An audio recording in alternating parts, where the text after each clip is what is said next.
हर खबर पर होगी आपकी पकड़। डाउनलोड कीजिए एबीपी लाइव ऐप।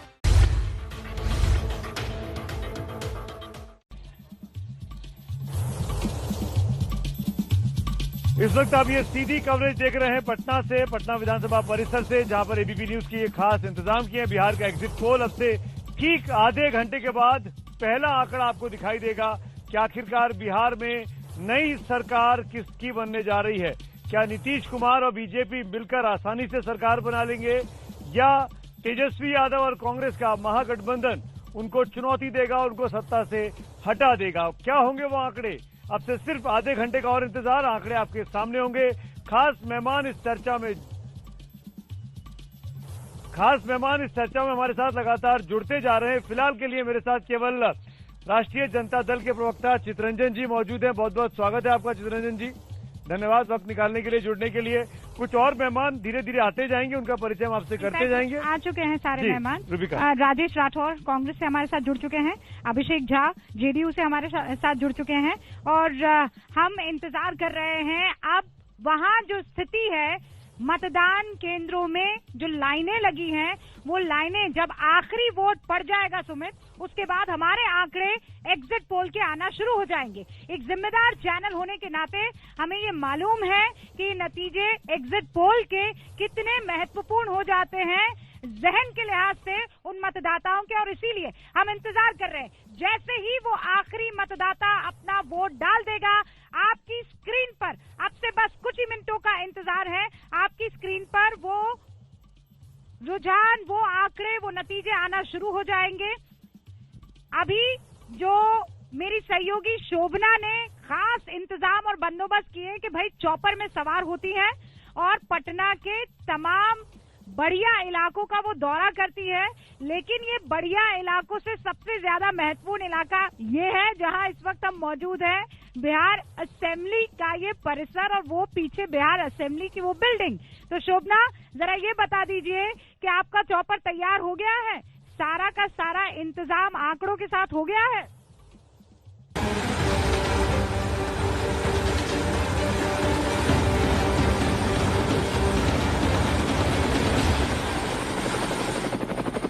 रोमाना इंतजाम पूरा है, 6:30 घड़ी में बजेगा नहीं कि पूरा आंकड़ा, फाइनल सीट का आंकड़ा हम दिखाएंगे अपने दर्शकों को इसी टीवी स्क्रीन पर। और हेलीकॉप्टर में क्योंकि मैं बैठी हुई हूं और पटना भ्रमण पर आज मैं निकली हूं बिहार का मूड जानने के लिए, क्योंकि मतपेटियों में अब किस्मत बंद हो चुकी है राजनीतिक दलों के नेताओं की।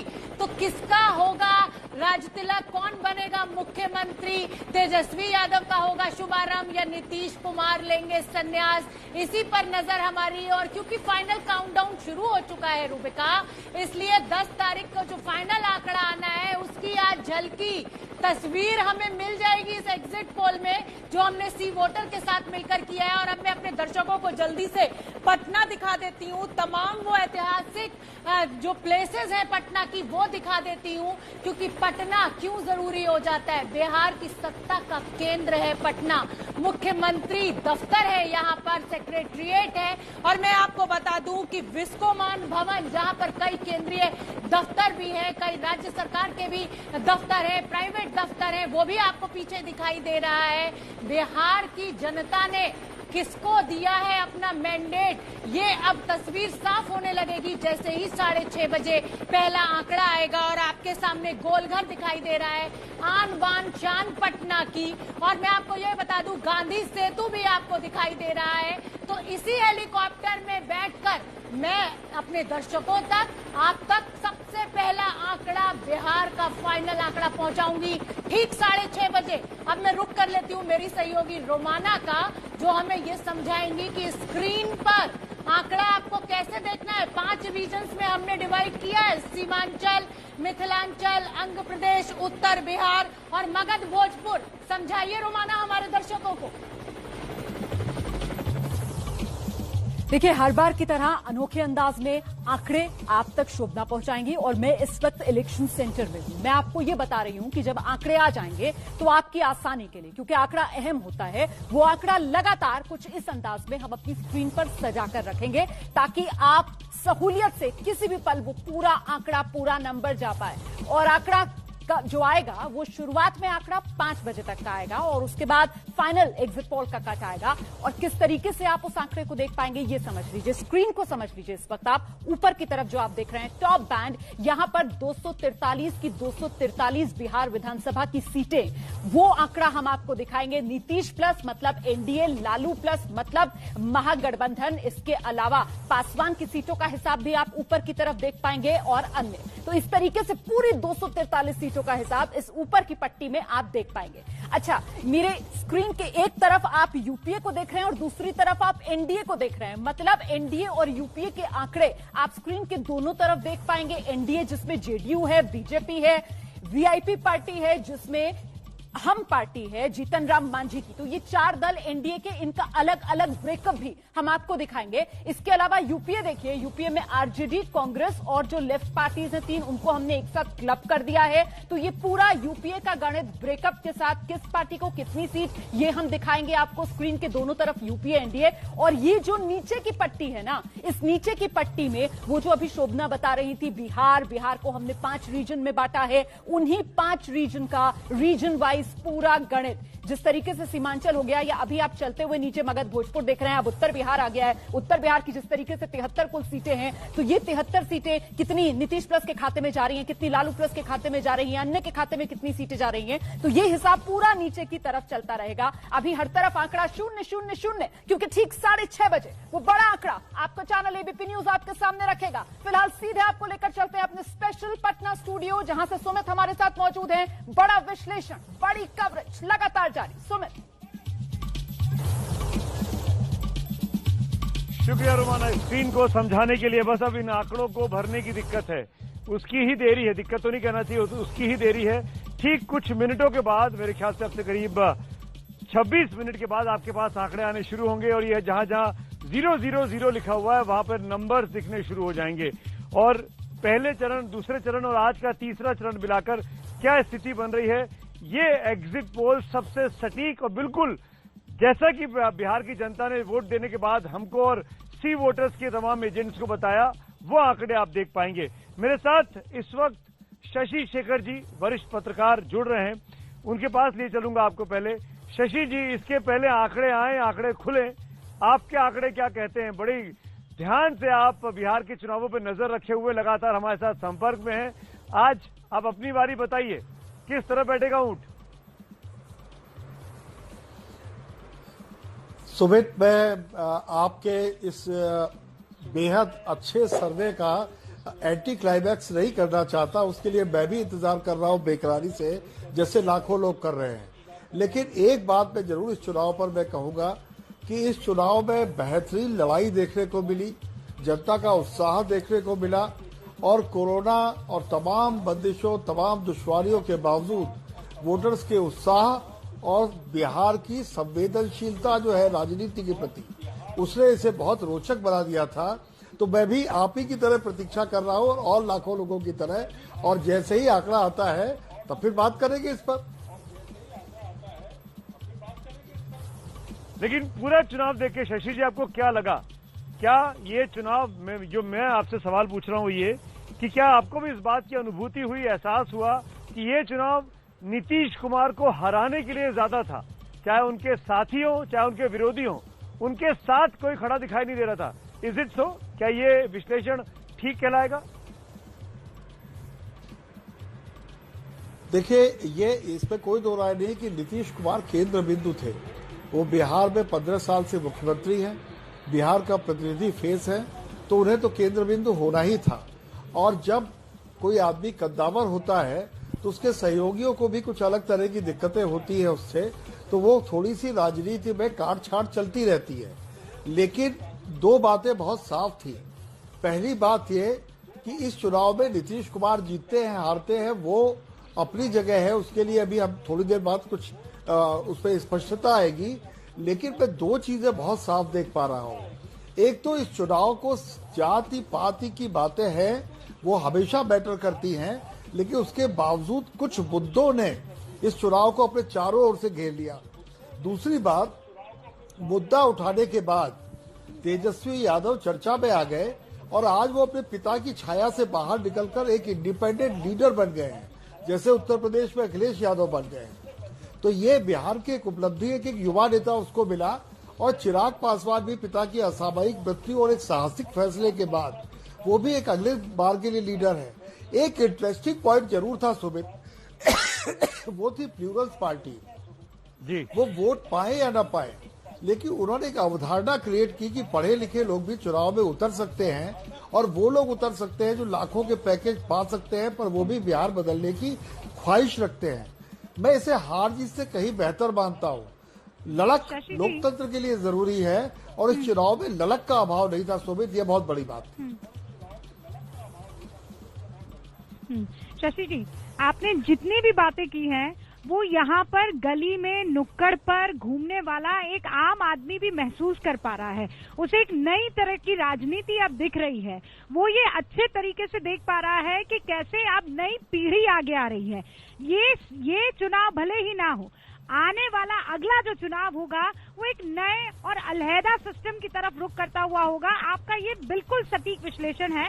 जैसे आज ये युवा जो बिल्कुल मेरे साथ में यहाँ मेरे राइट हैंड साइड पर अभिषेक झा, ये जेडीयू से ताल्लुक रखते हैं, और आज इन्होंने एमवाई एक नए तौर का एमवाई बताया। भाई अब तक हम मुस्लिम यादव जानते थे। अभिषेक, मैं चाहती हूँ वो जो नया एमवाई समीकरण आपने बताया उसका जिक्र कर लीजिए। हमारे साथ राठौर साहब भी बने हुए हैं, कांग्रेस से ताल्लुक रखते हैं। चितरंजन जी भी हमारे साथ जुड़े हुए हैं जो आरजेडी से ताल्लुक रखते हैं, और वहां पर अरविंद जी हमारे साथ जुड़ चुके हैं जो कि बीजेपी के नेता हैं। वो भी आपको अपनी बातें बताए, लेकिन उससे पहले अभिषेक बताइए, एमवाई समीकरण, क्यों इस बार ये एमवाई समीकरण आपकी पार्टी और एनडीए के साथ जाएगा, कैसे? देखिए, आज तक के बिहार के चलन में लगातार लोग एमवाई को मुस्लिम और यादव से जोड़कर देखते थे, लेकिन मेरा ऐसा मानना है, हमारी पार्टी का भी ऐसा मानना है कि एमवाई समीकरण का मतलब होता है एम से महिला और वाई से यूथ यानी युवा।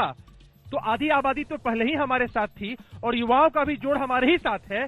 तो एमवाई समीकरण को जाति धर्म आधार पर जोड़कर आज तक लोग देखते थे। एमवाई समीकरण, आप वाला एमवाई समीकरण छीन लिया इन्होंने। देखिए, राजद कभी भी एमवाई की पार्टी नहीं रही है, बदनाम किया गया है लोगों के द्वारा। जो विरोधी हैं उसको एमवाई की पार्टी कहते रहे हैं।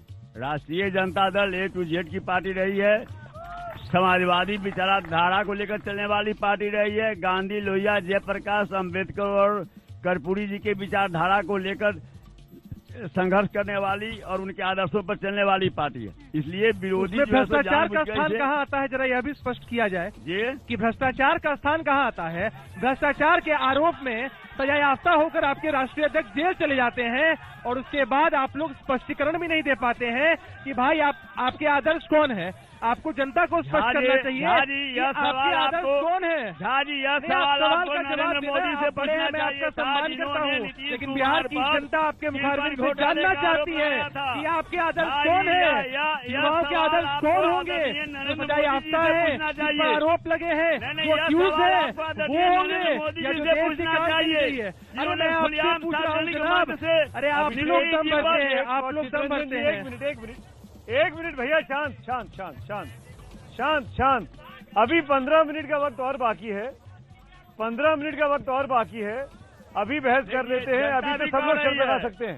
जनता चितरंजन जी, मैं अब इसके पहले कि हम आगे बढ़े, माहौल को थोड़ा हल्का करते हैं। दीपक ठाकुर हमारे साथ खड़े हुए हैं। दीपक, आप धुन रमाइए, सोचिए, बनाइए, तब तक मैं इन सबसे आंकड़े सोचता हूँ। अरविंद जी, शुरुआत आपसे करूंगा। अभी कुछ देर में वहां 0-0 हटने वाला है, आपके हिसाब से क्या होगा? नीतीश प्लस के नीचे, 243 के नीचे हमारे सर्वे में क्या आने वाला है? आपका आकलन क्या कहता है? बीजेपी पहले दो लगा दीजिए। पहले 2 लगा दें, मतलब 200 सीटें सिर्फ 200 आपकी हैं, और नहीं आई तो फिर आप क्या करेंगे? अभी खुल जाएगा सपना। 200 नहीं आई तो आप क्या करेंगे, ये भी बताइए। सुमित जी, चुनाव खत्म हो गए हैं और हमें लगता है कि चुनाव खत्म हो गए। ये सबसे बड़ा थैंक्स टू जनता एंड चुनाव आयोग कि जिसने शांतिपूर्ण मतदान किया और हम लोग आपस में नहीं लड़े। ये तो वाद विवाद होते रहता है, मैं आप सबों को धन्यवाद दूंगा। और जहां एमओआई की बात अभी शुरू की थी सुमित जी ने, एमओआई के नाम पर ही लालू यादव आज तक टिके रहे, ये सब कोई जानता है। और आज आप कह रहे हैं कि एमवाई को हम नहीं जानते हैं। आप लोग जबरदस्ती एमवाई रोट रहे थे। अब तो रिजल्ट आएगा 10 तारीख को पता चल जाएगा कि एमवाई की पार्टी है कि A-Z की पार्टी है। अच्छा चित्ररंजन जी आप बता दीजिए कितनी सीटें। अरविंद जी एक सेकंड, अरविंद जी देखिए ना, फिर आंकड़े आने लगेंगे। हाँ कितनी सीटें ला रहे हैं चित्ररंजन जी? एक सेकंड अरविंद जी। चित्ररंजन जी कितनी सीटें आ रही है आपकी? कितनी सीटें आ रही है भाई हमको? हाँ आपको। अरे हमको जो सीट आने वाली है अरविंद जी बोल दिए 2 जब 0-0 देंगे लोग। जनता का जो जनादेश हमें प्राप्त हो रहा है, जो जनता का रुझान है, जनता का जिस प्रकार से आशीर्वाद तेजस्वी यादव के लगातार फील्डों में मिलता रहा है, उससे स्पष्ट है कि 2/3 बहुमत से तेजस्वी यादव विजय प्राप्त करेगा और बिहार का मुख्यमंत्री बनेगा। सवाल एमवाई का है तो मैं बता दूं स्पष्ट तरीके से कि या इनका एमवाई हो या इनका एमवाई हो, लेकिन बेरोजगार सब जात का है, वो सवर्णों का भी है, वो पिछड़ों का भी है, वो दलित का भी है, वो महादलित का भी है, वो अल्पसंख्यक का भी है, वो सब महागठबंधन के साथ है। कोरोना काल में पैदल चलने वाले कोई एमवाई के साथी नहीं थे, वो दलित थे, अपने वो अस्तित्व की लड़ाई लड़ने वाली कांग्रेस वो सवर्ण थे, आज फिर से पिछला क्यों होकर इतना बोल रही है? अरे याद करिए आपका अस्तित्व खतरे में था, नीतीश कुमार जी के चेहरे पर ही आप आगे बढ़ पाए। 4 की संख्या से 27 तक चले गए जनाब। तो कुछ देर के बाद स्पष्ट हो जाएगा कि तेजस्वी यादव किस बढ़त के साथ मुख्यमंत्री हो रहा है। राठौर साहब आपने बड़ी अच्छी तकरीर की। मुझे एक बार को लगा कि आप आरजेडी के प्रवक्ता है, मुझे लगा ही नहीं कि आप राहुल गांधी की पार्टी के प्रवक्ता हैं। बधाई हो उसके लिए, आपके लिए यही बात, बधाई हो आपको उसके लिए। यही बात, अरे बधाई दे रहा हूँ मैं, हम बधाई दे रहा हूँ मैं। हम कांग्रेस के प्रवक्ता हैं, अभिषेक गठबंधन के प्रवक्ता हैं, आपका आंकड़ा आवाम के प्रवक्ता हैं। थोड़ा धैर्य रखिए। देखिए एक बात तो स्पष्ट है, मैं बता रहा हूँ, 1 मिनट रुक जाइएगा भाई साहब, 1 मिनट रुकिए। आरजेडी के बल पर एक बात तो मैं स्पष्ट कर दूं, आप किसके बल पे? बिहार थोड़ा धैर्य रखिए राजेश जी, थोड़ा धैर्य रखिए। राठौर जी आराम से, शांत। अभी नंबर आएंगे फिर बहस करेंगे ना। मुझे कहने दीजिए। शांति। एक बात इस चुनाव में स्पष्ट नतीजों है के बाद होगी क्रांति। जी मैं भी एक तुक मिला देता हूं रूबिका जी आपके साथ साथ कि एक बात तो स्पष्ट है कि बिहार की जनता ने भ्रष्टाचार, अपराध, वंशवाद और परिवारवाद के खिलाफ वोट किया है और बिहार के विकास के लिए वोट किया है। 15 वर्षों के भरोसे के सामने खड़े 15 वर्षों के भाई का गला घोट दिया है, बिहार के विकास के लिए वोट दिया है। एक मिनट, राठौर जी महापाप मुजफ्फरपुर के अरे आप बाबू बोल रहे हैं, रुक जाइए राठौर जी, रुकिए। अच्छा बस अखिलेश वही तो मैं कह रहा हूँ। अखिलेश ये पूछिए, आपके बाएं और दाएं ओर 2 और राजनीतिक पंडित बैठे हुए हैं, प्रदीप जी और अभय जी, ये कितने नंबर दे रहे हैं और किसको और क्यों? और लगातार अभय जी जो है मंद मुस्कुराते रहे, एक आदमी को कसौटी पर कसते रहे, क्यों? हाँ अभय जी ले लेता हूँ। कितने नंबर दे रहे हैं अभय जी? किसे कितने नंबर दे रहे हैं आप? मैं नंबर देने से तो परहेज करूंगा, लेकिन मैं ये मानता हूं कि अच्छी तरह चुनाव वही जीतता है, जनता का सही प्रतिनिधि वो होता है जिसे कुछ समुदायों के ज्यादा वोट मिले और बाकी समुदायों के थोड़े थोड़े वोट मिले। जिसे केवल अपने ही समुदाय के वोट मिलते हैं वो चुनाव नहीं जीतता। अगर संकेतों में हम क्या समझें, कुछ तो बताइए। मैं देखिए, पूर्ण बहुमत, जनता की सच्ची नुमाइंदगी उसी को प्राप्त होगी जिसे बिहार का समग्र समाज किसी न किसी रूप में समर्थन देगा। मैं घिसी पिटी बात नहीं बोल रहा हूं, इस चुनाव में भी वही निकल के आएगा, बहुमत प्राप्त होगा। और अगर ऐसा नहीं हुआ तो विधानसभा त्रिशंकु हो जाएगी। विधानसभा त्रिशंकु हो जाएगी, इसकी आपको संभावना कितनी लगती है? देखिए, जिस तरह चुनाव में करारी टक्कर है और अभी जब दूसरे दौर के मतदान के आंकड़े हमारे जिस संगठन में मैं काम करता हूं लोकनीति में आ रहे थे और उस वक्त मैंने जब उससे पूरे आंकड़े नहीं आ पाए थे, पूरी तरह बातचीत की, तो उसमें लगातार यही हो रहा था कि जब आंकड़ों का एक लॉट आता था तो पता लगा कि एक पक्ष 1% आगे निकल गया। आंकड़ों का दूसरा लॉट आता था, दूसरा पक्ष 1%। तो 1% की लीड कोई लीड नहीं होती। इसीलिए मैं कह रहा हूं कि ये बहुत ही करारी टक्कर है। करारी टक्कर है, लेकिन अमेरिका वाला हाल तो नहीं होगा ना सर? नहीं। अमेरिका की चुनाव प्रणाली बिल्कुल अलग है, यहाँ अलग है। वहाँ कितने एक प्रांत में आप कितने ज्यादा वोटों से जीतते हैं इससे कोई फर्क नहीं पड़ता। पॉपुलर वोट और इलेक्टोरल वोट दोनों में जमीन आसमान। एक प्रांत में आप बहुत ज्यादा वोट जीत गए लेकिन आपको इलेक्टोरल वोट तो उतने ही मिलेंगे जितने तय हैं। यहाँ पेच नहीं फंसने वाला है बिहार में। प्रदीप जी कितने नंबर दीजिएगा? देखिए अलग अलग पार्टियों को। चलिए बीजेपी से शुरू करते हैं। नंबर देना तो कठिन काम है, लेकिन थोड़ा अंदाजा तो बता दीजिए। एक अंदाजा कि किस ओर जा रहा है। देखिए, जो अभय जी ने बात कही कि वही गठबंधन या पार्टी जीतती है जिसको कुछ वर्ग का ज्यादा समर्थन और बाकी वर्गों का थोड़ा थोड़ा समर्थन मिले।